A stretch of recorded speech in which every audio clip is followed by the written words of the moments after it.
grandmother were later discovered. They did not survive. And tonight, the harrowing new images coming in. Look at this. This is a home near Oregon City, Oregon. And keep in mind, this image was captured in the middle of the day. Thousands have been forced from their homes there. Entire neighborhoods destroyed tonight. In California, they are setting records. More than 3 million acres now burned. And from Washington State, the story of a toddler who did not survive. And the governor of Oregon late today with a warning saying, quote, "This will not be a one-time event. Unfortunately, we are feeling the acute impacts of climate change." Here's our chief national correspondent, Matt Gupman, on the fire lines again tonight. Tonight, survivors of that explosion of wildfires in the West offering a glimpse inside. Half a talent is going to be gone.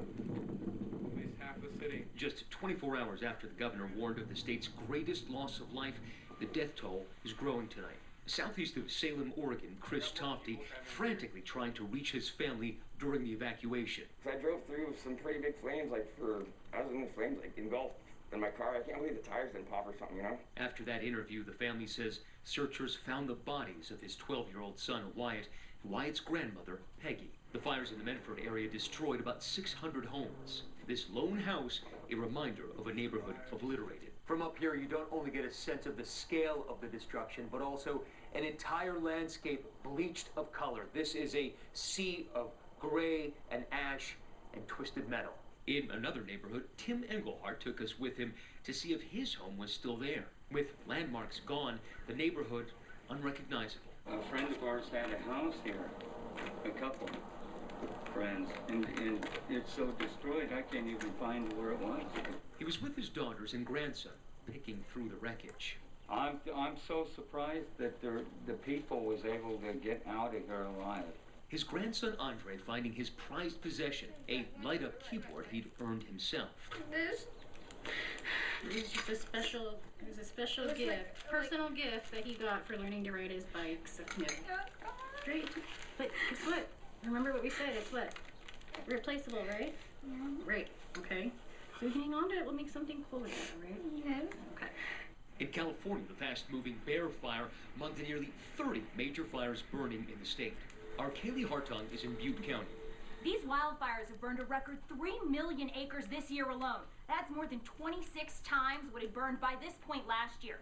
Fire crews are stretched thin. Some have been working nonstop for nearly a month. With 4 months still to go until the end of wildfire season, this year has already produced historic destruction.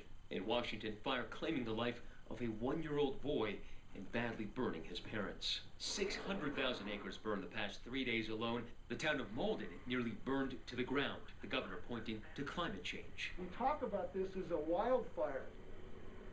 I think we have to start thinking they're more climate fires. They're climate fires because that's what creates the conditions that makes them so explosive.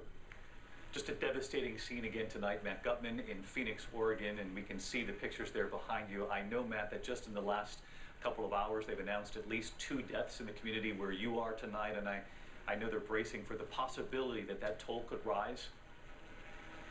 And David, that's because officials say that they have not been able to assess the damage or the death toll because they are simply stretched too thin. And looking out over this, you can tell why the task for investigators of digging through this debris would be so daunting. And with that live drone shot, I want to show you the sweep of the devastation here. This goes on street after street, block after block, entire developments incinerated as far as the eye can see.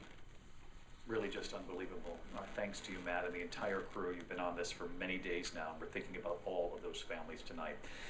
In the meantime, we're going to turn to the